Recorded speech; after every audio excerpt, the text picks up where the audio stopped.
I gotta take more video because here's the structure thing that I just took in the last video, right? And then next to it, this is amazing, giant teardrop shaped guy. And then you can see this guy over here is either tethered to the larger one or it's feeding on it, or, you know, I don't know which one was feeding what. But there's a obvious line of connection between these two guys, which is something that I always look for, and are usually quite apparent. And then, I mean, look at this guy. You know, this, it's so obviously a craft. They're just getting clearer and clearer. Got that little triangle part right there. Got the orb thing in the middle that's always on a lot of them. Just the general texture and shape. You know, you're basically looking at an outline. And then this giant teardrop guy, you know, like I always say, there's always a circle in the middle. You can see the circle in the middle, or sometimes call them orb or gem, and they're not always perfectly circular. Sometimes they're oval, like that one right there. This is so awesome. And then, oh, look at our structured friend back here, you know, and just that same rectangle is right there. The same ones are still present over there. And about 10 minutes has passed since I started observing these guys.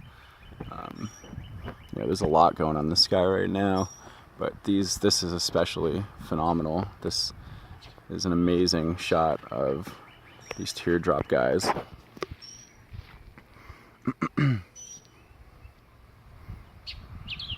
And that circle that I was talking about, look, it's still there. It's even clearer now. It's that dark circle right in the middle, and there's some, you know, stuff above it, but you can see it's a circular dark spot. Got these like veins coming off of it, you know, and sometimes they're actually turning and moving in the sky. See, now the circle is over there, which to me implies that the craft has actually changed in its location, because I do believe that what we're seeing is a combination of observing higher density craft. Some are just cloaking, but these big guys, this is more than just cloaking. You know, we're just perceiving these slow moving giant clouds. Like in David Wilcock's article, he talked about the flies and how they see us in slow motion, you know, because we're higher vibration, higher frequency than they are.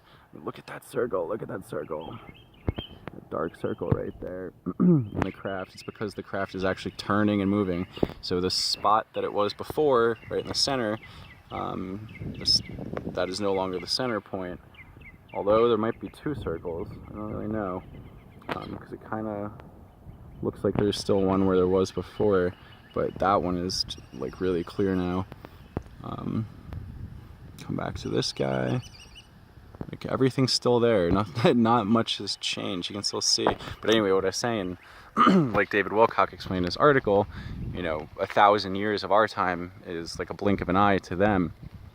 So if they're perceiving time differently in that way, higher vibration, higher frequency, blah, blah, blah, then it makes total sense that, you know, we would be perceiving them in this way. That was something I battled with for a long time, is, you know, if they are craft, and I knew they were, but it's just, I couldn't wrap my head around why they look the way they do, or, you know, we're being perceived the way that they are, as these, you know, big slow moving things. If there's these battles and one's like, you know, feeding on the other, or they're tethered to each other, and it's probably not just floating around, but, you know, it's not they're just floating around. It's just perception. It's all perspective. You have to think outside the box. You have to look at this with an open mind. You have to, you know, have knowledge of these areas, and, you know, once you see them, it's impossible to unsee them. They are everywhere. There's a lot going on in our skies. What's going on over here? This crazy square thing. Looks like a door. That's interesting.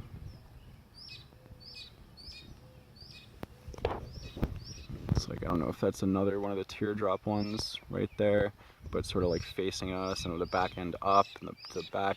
But you see that right there, that spot? That's the circle in this case. That's the gem, the sphere.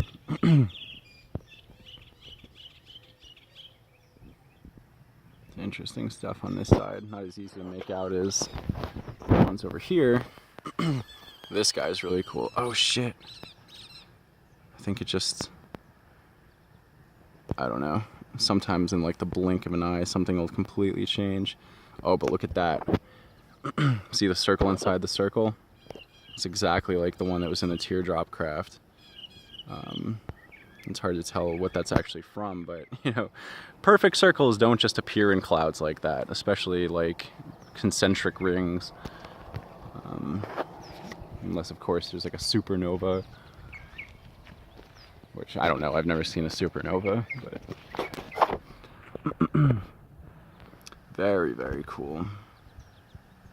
Look, it's still there, the circle. I'll zoom all the way in on it so you can see what I'm talking about. It's that thing. When we zoom out, see it? It's still there. You can see it so well. Actually, it looks like a hexagon.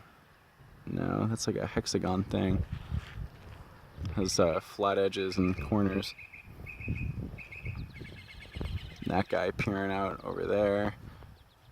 So, yeah, there's this whole series of dudes. My camera, my time, my space is running out, so I'm not going to be able to film too much longer.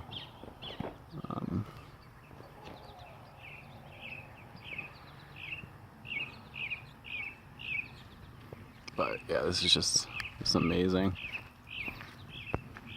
Up there you can see part of a structure. Yeah, that whole thing is probably one